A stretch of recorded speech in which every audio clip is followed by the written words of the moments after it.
27 फरवरी 1931। 27 फरवरी 1931 ये वो दिन था जब चंद्रशेखर आजाद जो है अल्फ्रेड पार्क में बैठे हुए थे और अपने दोस्त शहीद भगत सिंह को छुड़ाने की जो है वो कोशिश कर रहे थे, क्योंकि 23 मार्च 1931 को शहीद भगत सिंह को जो है फांसी होनी थी, लेकिन उसको छुड़ाने के लिए आजाद जो है वो इधर उधर भाग दौड़ कर रहे थे। तो उस टाइम जो है वो अंग्रेजों ने उनके ऊपर अटैक कर दिया था। तो किस तरह से उस टाइम आजाद जो है वो अपने देश के लिए लड़े थे, ठीक है, तो उनके लिए एक लाइन है।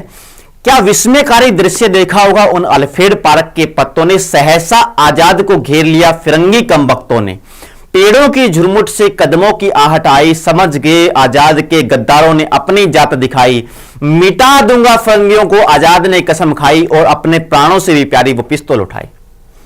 अपने दोस्त से कहा कि दोस्त संभलो, दुश्मन ने किया आघात है, माना देश हित मरने के तुम्हारे भी जज्बात हैं, लेकिन तुम जाओ अभियान जारी रखना, डरने की क्या बात है, छिन्न मस्ता काल भैरवी जय भवानी मेरे साथ है। उनका दोस्त जो है उनको छोड़कर जाना नहीं चाहता था, क्योंकि वो भी जो है अपने देश के लिए लड़ना चाहता था।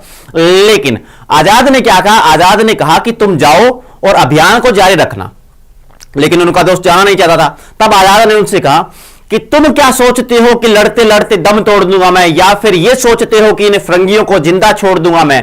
अरे कायर कारतूसों की क्या विषाद, काल चक्र को मोड़ दूंगा मैं, मृत्यु सबकी स्वामिनी है, आज उसका यह भ्रम भी तोड़ दूंगा मैं। आजाद के लिए एक संबोधन है, जगदम्बा का के हरि। जगदम्बा का के हरि बोलते हैं शेर को।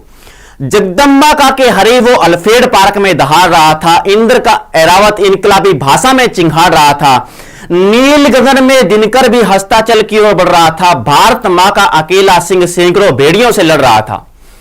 हौसला था, जुनून था, जज्बा था, हार भी कैसे मान लेता हिंदुस्तानी खून था, हार भी कैसे मान लेता हिंदुस्तानी खून था।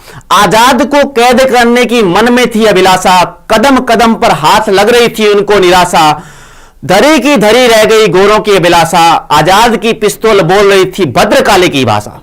आजाद की पिस्तौल बोल रही थी भद्रकाली की भाषा। सुमित्रा नंदन ने इंद्रजीत को सहारा, राजीव नयन की सौगंध खाकर मर्यादा पुरुषोत्तम ने दशानन को मारा, शक्ति से वर पाकर। जयद्रथ का काल बने अर्जुन भी कर में धनुष उठाकर, आजाद ने 3 गोली मार गिराए जय भवानी बोलकर।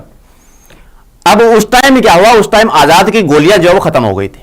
आजाद की गोलियां जब पिस्तौल के अंदर खत्म हो गई थी, लास्ट 1 गोली बची थी। तो उस टाइम के लिए एक लाइन है कि एक बार पुनः मृत्यु ने भाग्य को धोखा दिया, पिस्तौल की आखिरी गोली ने आजाद को चौंका दिया। आजाद ने मिट्टी उठाई कि हे भारत मां, माफ करना तू मुझको, आजाद होकर भी आजाद ना करा पाया मैं तुझको। अरे मां के गर्भ में ही त्याग दिया था उसने मृत्यु की भय को, दसों दिशाएं अचंभित जानकर आजाद के निश्चय को। थर्रा उठा काल पुरुष भी जब आने वाले पल को भांपा, त्रिवेणी का संगम सहम गया, डोली धरा और अंबर भी कांपा। तब युग युगांतर तक रहे आलोकी, देशभक्ति की मिसाल जला दी, और आजाद ने आखिरी गोली वंदे मातरम बोलकर अपनी कनपट्टी पर चला दी। बचपन में लिया गया संकल्प उसको अंतिम समय तक याद रहा, जीते जी आजाद था वो, मरते दम तक आजाद रहा। भारत का स्वाभिमान सम्मान चूर हो गया अद्भुत वैभव से, और घंटों तक दूर रहे फिरंगी आजाद के शव से।